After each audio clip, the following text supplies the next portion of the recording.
Greetings one and all. I wanted to talk about wool blankets or sleeping bags. Okay, so this is the Mormont Trestles. It's a 15-degree mummy bag. And I'm a bit biased because I absolutely love this bag. Almost to the point where I almost don't like using it because I don't want to even take a chance at wrecking it. Which I know sounds stupid, but... And then there's my Filson 100% wool sleeping bag, wool blanket. Then there's the Helio sack from REI. I got this in long and wide because I'm fat and I'm tall. And this is the Coleman. I don't even know what rating this bag is. It's a summer bag, but I cut the tags out of it a while back, just because, which is kind of stupid now. But it's a really good spring and summer bag. I've had very good night's sleeps in this bag. So out of all four of these, and I'm actually looking to buy a fourth bag for other reasons, which I'll get to when I get it. The best night's sleep I've had have been the sleeping bags, but not so much the wool blanket. Now, of course, this is dependent. You know, your mileage may vary, your experiences may vary, and it's not like the wool blanket is bad. I actually do. I love this. I love this blanket. It currently sits on my bed during the winter. And I sleep very toasty in it. Or under it, I should say. Now, guys have said, well, you need to get 2 of them to be warm. But this blanket is 6 pounds. So 2 of these, you know, I mean, do the math. That's 12 pounds of sleep. 12 pounds for 2 of these. Or I can get this guy, the Mormont bag, at 4 pounds and sleep great. And I'm actually gonna weigh all these here in a bit. But I got the stuff sack.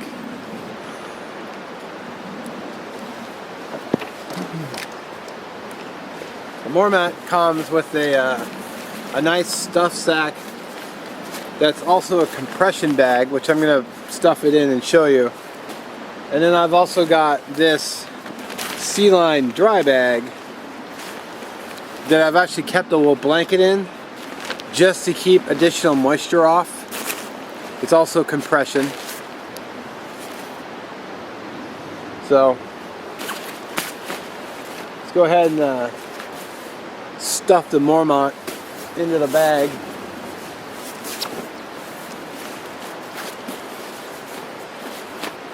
And while I do that, I'm going to tell you, when I was in Oregon for the Oregon Bushcraft meetup, this is a bag I took with me. And the first night I was asleep. Let me get you a better angle.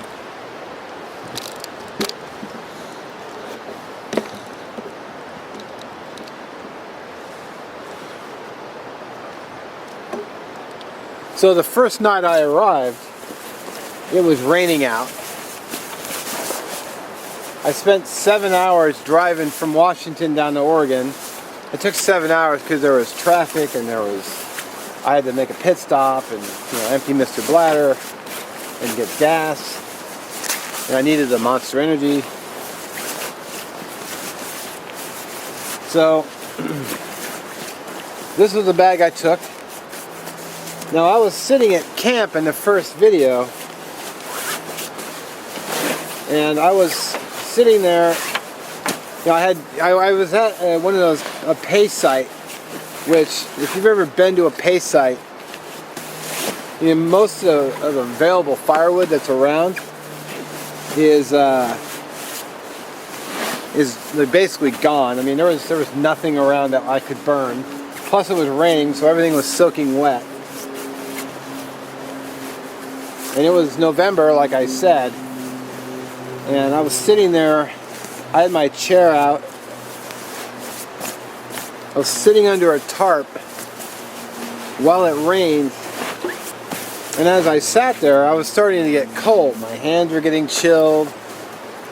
My face was getting cold. I mean, my core felt okay because I had layers on and a nice jacket on, but I was starting to get chilled sitting there. So I crawled into my tent, threw my chair in the back of the car, and crawled into this bag. And I was warmed up in really quick. In fact, I ended up unzipping it part of the way.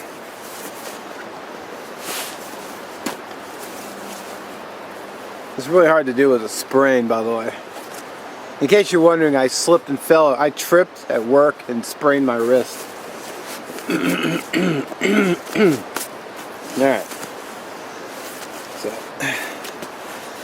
get this guy in here.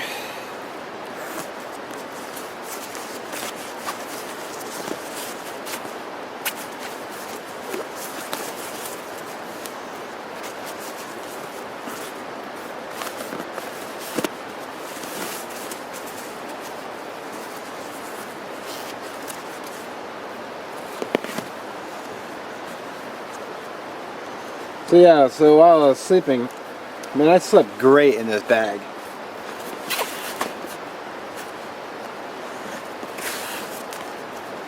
I haven't slept so well in the wool blanket, but I mean, it's not like it's bad. It's just, I noticed I had to have a fire going with the wool blanket, whereas I didn't need one with this Mormont bag. Maybe that's just because of the rating, but so there you go. I'm gonna get my scale set up, and I'm gonna weigh everything here and show you what they weigh. Berg, look like he's cold. This is cold. All right, let's get some weights going on these things. No, I did screw that knot up. All right, so here's the wool blanket.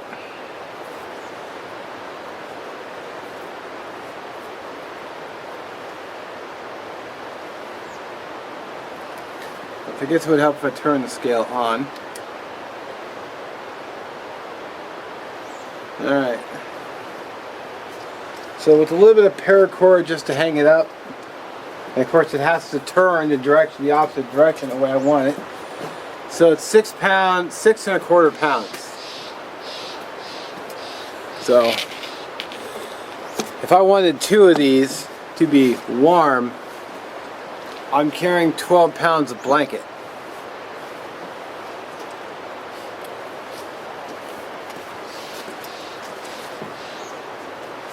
Now I know that this red bag is a hefty one, but it's more of a car camping bag. I believe it's 7 pounds. Yep, 7.10. But like I said, car camping bag, unless you're really dedicated to carrying it. But still, this bag is still lighter than 2 wool blankets, so.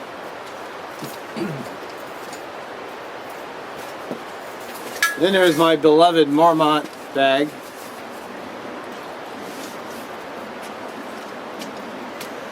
So 4 pounds, 4.7. So that's with stuff sack too. Still less than a wool blanket weight. Again, not that the wool blanket is bad. I do like it. It's just maybe I gotta find a better system for keeping warm in it. And in this bag, the Helio, REI Helio, is which I've only used once, unfortunately. It is wow, 2.1 pounds. I believe this is a 55-degree bag, so it's really, lightweight summer bag. It's a good bag though. So maybe if we didn't really get a hot summer last year, so I didn't really get to try this out again. So Oh, there you go. That's the sleeping bags and their weights and kind of my opinion. The wool blanket, it's a great blanket, but for me personally, it's got to, you know, it's not really keeping me warm like I would think. Not without, you know, I have to have a fire going. I've had to have a fire going every time I've used it. And it's not like I've been cold. The first night I used it, I was cold, but the second night I was using it, I was like slightly chilled in the morning. Not a deal breaker, so. Okay, I don't remember if I mentioned the MSS sleep system or not. So I'm going to touch on that now. So, it's my understanding those bags are made for soldiers. I wouldn't say I had the soldiers fit. Maybe a general's. No, it's kidding. You know, those bags I've heard several people say that they're a tight fit for people who are larger. Now, a guy commented on Facebook that he wears an extra large and he said it was tight on him. Well, I wear a 3 extra large. I don't know if I'm going to be able to move in the bag. If I crawl in there and I can't, I have to be able to roll over within the bag or I can't sleep at all. In fact, even when I go to bed in my home, like if I don't roll over at least once, I won't fall asleep. And I've tried this on like my days off. I'll just lay awake, just not sleeping. As soon as I roll over, I'm out. I don't know what it is. Kind of like a dog who has to turn around before he can go to bed. I heard they're great systems, but you know, I'm not going to invest money in a system that's not going to work for me, or one I'm not going to be able to sleep in.